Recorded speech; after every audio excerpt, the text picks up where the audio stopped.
हो, मला पांडे काकांनी सांगितलं की आपल्या कार्यक्रमाला ज्ञानदेवीला 2 भास्कर आहे. इतकी ज्ञानदेवी तेजपुंज आहे. बसा. यांचं वैशिष्ट्य तुम्हाला मी सांगतो की हे फारसे बोलत नाही. मी जेव्हा चौकशी केली तेव्हा मला कळलं की वकील आहे आणि वकील माणसं कामाशिवाय बोलत नसतात, हे वैशिष्ट्य आहे. आणि त्याच्यामुळे मी त्यांना पटकन काल आम्ही जेव्हा असा भेट झाला, गंगेचं स्वागत करायचंय, स्वागताची पूजा करायची, मी नुसतं त्यांना म्हटल्याबरोबर खरं तर त्यांना बसायला वगैरे थोडासा त्रास होतो, पण त्यावेळी माझं भाग्य आहे की मी पूजा करणार.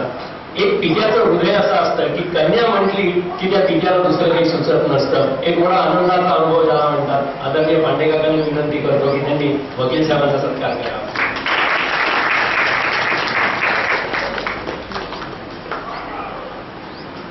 आता तुमच्या लक्षात आलं असेल की सगळ्यात महत्वाचा ज्याला म्हणतात जो विषय सगळ्यात महत्वाचा काही भाग असतो की काही माणसं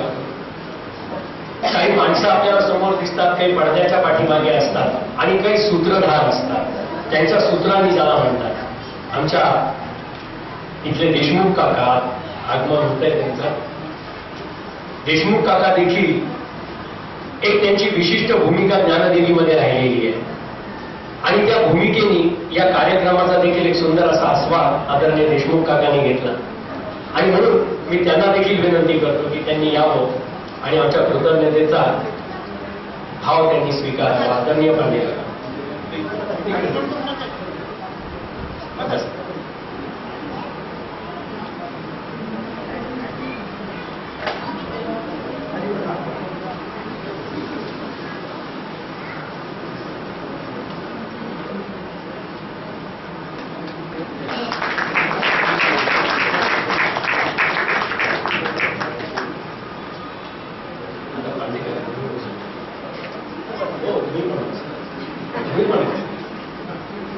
तुम्ही ज्येष्ठ पाहिले, पण ज्येष्ठात्मा तरुण तुम्हाला पाहायचं असेल तर विशेष पांडे काकांनी आता निवडणुकीला उभं राहायला हरकत नाही. कारण हा सारा परिसर पांडे काकांना खूप आत्मीयतेने ओळखतो. प्रत्येकाच्या घरात पांडे काकांची छाप आहे. प्रत्येकाच्या बोलण्यात पांडे काका आहे. प्रत्येक जण बोलताना मंदिरात येऊ ना येऊ तो पांडे काकांना मानतो आणि पांडे काकांचा प्रेमाच्या भीतीचा धाक आहे. त्याच्यामुळे जी माणसं मंदिरात आली नाही ते पांडे काकांना लवकर भेटतही नाही. त्यामुळे असं अत्यंत हुंदर येईल आणि प्रत्येक कार्यामध्ये प्रत्येक चळवळीमध्ये ज्याला म्हणतात अत्यंत पुढे असणारं असं आमचं व्यक्तिमत्व आहे. त्यांना जेव्हा मी त्यांना म्हणलं की मला तुमचा सत्कार करायचा आहे, ते म्हणले मी ज्येष्ठ नाहीये, म्हणजे मला कार्यकर्ता म्हणून करायचा आहे.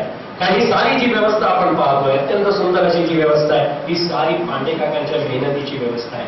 पांडे काकांचं मंदिर आणि घर, घरात कमी मंदिरात जास्त, असं पांडे काकांचं रिटायरमेंट लाईफ ज्याला म्हणतात हे चाललेलं आहे. मी स्वतः पांडे काकांचं अभिनंदन करतोय. मला स्वतःला इच्छा आहे मनापासून ज्याला म्हणतात, कारण माझा पिंड घडला तो एक कार्यकर्ता म्हणून घडला. मला माहिती आहे की सत्रांच्या टाकताना काय विचार करावा लागतो.